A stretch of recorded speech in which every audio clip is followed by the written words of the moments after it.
So at the time of recording, the Brisbane Lions are 41 points up against the Gold Coast Suns and are clearly going to be playing in the preliminary final against the Pies. So I thought it would be worth having the discussion now for a couple of reasons. One, I'm tired. I kind of want to go to bed. And number two, I just don't think Gold Coast are going to be able to do enough to get back into this game. It's 42 now points the margin with 8 minutes left.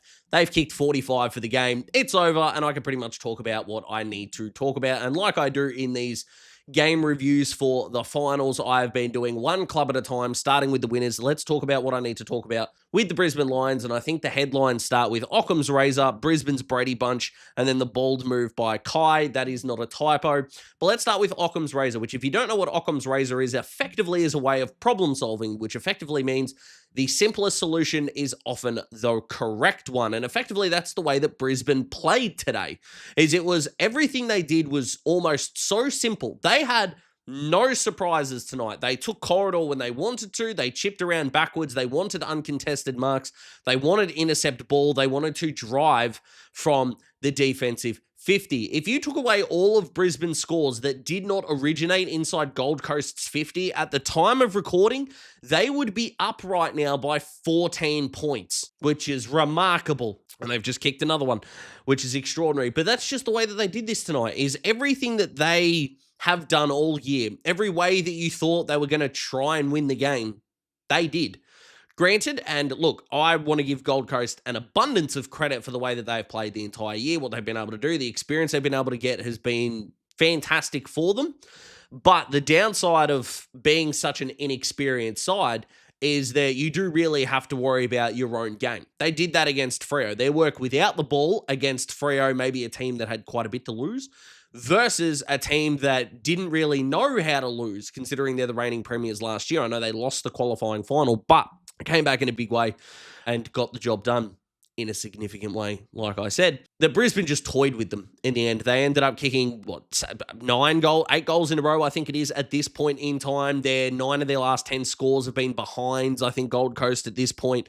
So, look, they had a gear that Gold Coast just don't have. Now, if you're talking Brisbane, this is, again, firmly going to make the Collingwood game a 50-50. From what I've seen in the weather report, it looks like there's going to be a little bit of rain around, which is going to suit probably both teams, to be perfectly honest with you. But yeah, Hugh McCluggage didn't get tagged because we knew he wasn't going to get tagged, but he responded from the Oisin Mullen 14 disposal game. Now, he only had 9 kicks, or he's only had 9 kicks so far, but 21 handballs, 30 disposals in total, has just been able to do what he's been allowed to do. Jared Berry tonight should have absolutely kicked more goals. This is in terms of the Brady Bunch, if you will, being the family of midfielders that have just taken the piss tonight, and basically the entire family of the centre square makeup. But Berry tonight probably should have kicked 4. I know he's only kicked 1 behind, but he had 1 that went to the goal line. I think he had 1 out on the full as well. But Will Ashcroft, he's had 2 goals from 25 disposals. The Norm Smith medalist, and he's just putting himself 4th as a Mr. September. Look, I'm a Hawthorn supporter. I've loved what Jai Newcombe has done in all 4 of his finals. Legitimately could not have played better. Highest rated player in all 4 games. But Will Ashcroft right now, in terms of the younger generation of players, is Mr. September. I don't think there is a rational way that we can disagree on that. But Darcy Wilmot off the halfback flank, 24 disposals. Dane Zorko off the halfback flank, 23 disposals. Jasper Fletcher off the halfback flank / wing, if you want to go with that case, 19 disposals. Josh Dunkley, who's had 19 disposals and 17 tackles. What the hell? Extraordinary. And then you got Zach Bailey and Cam Rayner as your 16 and 14 that have kicked a combined 4 goals for. Cam Rayner should have kicked 4. Admittedly, Zach Bailey probably could have kicked 4 tonight as well, but they took the piss. Now, I know that's going to be the same for most sides, and look, Harris Andrews deserves to be in that conversation at this time of recordings, had 19 touches and 13 marks as well, but the fact that all of those players mentioned are your centre square operators, those that are in and under at the stoppage, and then everyone that is on the outskirts that have had really good numbers. Now, with 6 minutes to go in the game, you would suspect that everyone Dunkley upwards, it's going to be 8 guys you suspect are going to have 20-plus disposals, are all going to be extremely damaging players. I think there is a little bit of joy in the fact that the 2 half-forward flankers in this conversation, that being Bailey and Rayner, are probably not going to get there, so that just further amplifies just how much Brisbane were able to drive from that defensive 50. A couple of guys that I haven't already mentioned that I really do want to give it a bit of a mention to. Ty Gallop, who managed to get into the game really nicely, kicked his first goal, has taken 6 marks, 11 disposals, and just looked really solid in that third quarter. I said in the preseason that I was worried about how Brisbane were going to score without Joe in finals. Of course, they're probably 1-1 on the good scoring front, and Collingwood are going to be a really big test there. But Logan Morris, of course, can't do it all himself. He's kicked another 2 tonight, Logan, which is really solid. But I want to give Ty a little bit of a shout out. And I know he got subbed out tonight, but Sam Marshall tonight kind of was the epitome of Brisbane's first half, because the first 5 minutes, and Gold Coast had all the momentum in that first 5 minutes, Sam Marshall made 2 horrific mistakes. So in the back pocket where he just blasted the ball out. Now, everyone's done that under pressure. I'm not saying I could do better or any of that nonsense, but you just had to go boundary side. He went corridor side, turned the ball over, ended up in a Gold Coast goal. I think it was Ben King that ended up kicking that goal. And then he went with the old one-armed, I'll put the arm out, but I don't really think I'm going to tackle you on Noah Anderson. That ended up leading to that goal. I actually think it was on Raul who dished the ball out to Anderson in order to get that goal. So everything from then on, though, he did was really good. The kick to Logan Morris, of course, didn't hit him. It did hit the ground before it got to Morris, but that kick inside was a really good idea. And I think he kept his composure after that point for the majority of the evening. So I think he deserves a little bit of a shout out as well.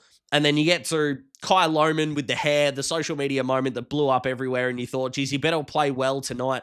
Look, 12 disposals is not going to leap off the page, but everything he did had major impact. Kicked the 2 schnaggers tonight so far as well. So he deserves a heck of a lot of credit. But overall, and I've said this so many times in my YouTube, you can call it a career if you like, is there are just moments and there are games where it's the difference between a team that knows how to win, have got the winning inbred into them, and then you've got maybe bred into them, not inbred into them, Jesus Christ, and between a team that is learning how to win. And there's nothing wrong with that. It's on show tonight, and we keep on rolling. But the Brisbane v Collingwood preliminary final sets itself up to be an absolute beauty. I can't wait for it. Just once, I'd love to have a Crown Casino experience like the Gold Coast got tonight, because they are the epitome of playing with house money. And there's nothing wrong with that, by the way. I'm not saying this in a, well, whatever they did didn't really count. That's not the case in the slightest. I promise you, I'm not trying to bring that across in any way, shape, or form. It was a case of they were going to go up there, they were going to give it a red-hot crack, and we were going to see what they were made of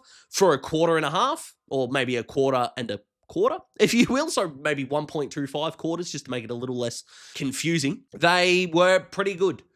And like I said before, when Brisbane had a level to go to, Gold Coast just didn't. But the 3 things that I want to talk about being the unidirectional punishment, the toddler with a teaspoon, and then spin me right, Real, is the unidirectional punishment. What the heck does that mean? Is that, I said it before with the Brisbane analysis, though, when you're able to give up 60 points, I think, well, it was 58 at the time of recording, so maybe it's gone up higher than that, I should say, during this recording process, but they didn't exactly work back hard enough defensively at times, and Brisbane cut them up absolutely, and they're going to take a lot of things out of this. I'm not going to deny that for a moment, and they're just going to get better. If there is an encouraging sign that I can give Gold Coast fans, is you very well could end up being 2015 Adelaide right now, who played an epic away from home final in week 1 against the Bulldogs in this case, where, and it's one of my favourite Triple M calls of all time, where Tex Walker hits Charlie Cameron when it looked like he was going to go for goal and be the hero, and JB goes off his head. It's one of my absolute favourites. And then the next week they came up against an opponent that had been there before, that had won the flag in the Hawks and got absolutely dominated. They got the piss beaten out of them, I say, as my mic falls on me. But like I said, though, everything from there is okay. Now, in terms of the guys that maybe you would have expected a little bit more impact from, I suppose, maybe Ben King, like he kicked the 2 goals in the first quarter, but he didn't get a whole lot of supply after that. So whether you want to hang shit on him or not, what I should say is a massive congratulations for overtaking Tom Lynch and being Gold Coast's biggest ever goal kicker. I expected a little bit more from Benny Ainsworth tonight. Had 3 shots on goal, which is not a bad thing, but only the 10 disposals. You were a top 10 draft pick, and I think maybe we just wanted a little bit more. Will Powell didn't have the same impact that he had last week. I mean, not too many Gold Coast players did, if we're being honest, but Alex Davies, who I know has gotten a lot of love from a lot of non-even Gold Coast fans in terms of that third midfielder role, which of course went to Touk Miller for the majority of tonight when he started on Dane Zorko, but only the 10 disposals from him, 2 of those kicks. 5 tackles is okay, but we move on from there. But Lockie Weller, 12 disposals, didn't do a whole lot. Bailey Humphrey, 13 disposals, didn't do a whole lot. Braden Fiorini, 14 disposals, didn't do a whole lot. Daniel Rioli, 16 disposals. insert what I said about the last few blokes. But the one that kind of stands out to me on this list is Mac Andrew, because of the big contract that he signed and the long-term security that he's now got at the Suns. Is this wasn't great. Again, I'm going to hope that he bounces back, and long-term contracts are not just about the first year or the half of the first lot of finals that you play, but he would want to have a really big bounce back. Unfortunately, it just doesn't seem like Ethan Reed is just ready yet to grab a game by the throat. That uncontested mark out on the lead that he spilled, unfortunate. Again, it is what it is. I don't think anyone out here is going to turn around and go, well, this is why Gold Coast are a disgrace, or anything like that. Would be pretty, well, it would be ridiculous if you did that. But in terms of the best guys on the ground, Matty Rowell did what he did. He and Dunkley were a fantastic 1v1 over the journey. 22 disposals he's had. He kicked his goal, 8 tackles, did what Matt Rowell does, which is drive out of contests with his leg and become nearly impossible to tackle. I think I heard the stat before as I was going in to record, is that between he and Cam Rayner in the first 3 quarters broke 13 tackles. And I think Rayner had 8 of them, which is extraordinary. And then you go to Noah Anderson, who had 25 tonight, kicked that first goal, which was extraordinary. Trick Miller had 27. He was pretty good as well. And Bodie Hewland continued to do what Bodie Hewland does, which is 18 disposals, 10 marks. No one talks about him. And he is, I suspect, going to suffer from older brother syndrome, because Zeke is going to come in this draft. I suspect he's going to, well, he already is sort of the sexier player in terms of the way that he plays, I suppose, but don't forget, Bodie was here first and one of the more underrated players in the AFL. As a Hawthorn fan, I know what it's like for Blake Hardwick to slip under the radar for so many years. I just feel like, not that they're exactly the same player, but Bodie Hewland is kind of heading down that path, I suppose, and finishing higher in best and fairest counts than you think. I think Damien Hardwick's going to get a lot out of this. I hope the Suns do as well. They're going to get a really good draft hand and they're in really good shape. In terms of what they need moving forward, it's clear that small forward is going to be the void that they're going to need to fill, because they're just not up to scratch at the moment. Bailey Humphrey, I hope, is going to get the game tape on Cam Rayner and go, this is you now. I know a lot of people are going to go, what about Dusty or Christian Petrarca or Jordan DeGoey? And those are really good guys to model yourself after, but your opponent tonight, what Rayner did and what you did with a very similar amount of disposals, couldn't have been more different. So I really hope that that's the step that Bailey can take, and they can attack next year with a flurry. Their top end is really good. They've got some really encouraging kids, but as I've said, one of the biggest sort of cancers that can end up in a footy side is that your middle rung players are on the decrease, not the increase. So that is, as I said before, your Riolis, your Fiorinis, I should say, Humphrey, Weller, Davies, Powell, Butterick, Ainsworth, Andrew, Dry Farah didn't have a big game tonight. And you're looking at all those guys and go, well, if you are going to go to that prelim, that grand final, if you're really going to hit that ceiling, and this is where the ruthlessness has got to kick in, you do have, those guys need to go to another level, because we've seen what Rowell, Anderson and Miller can do with nearly, 80 disposals between them. What are they at now? 75 off the top of my head, if I can count right. Yeah, 75. So yeah, 75 disposals.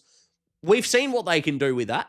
And that answer is lose by 53 points to a really good opponent. So yes, that 75 could very well become 85 to 90 next year.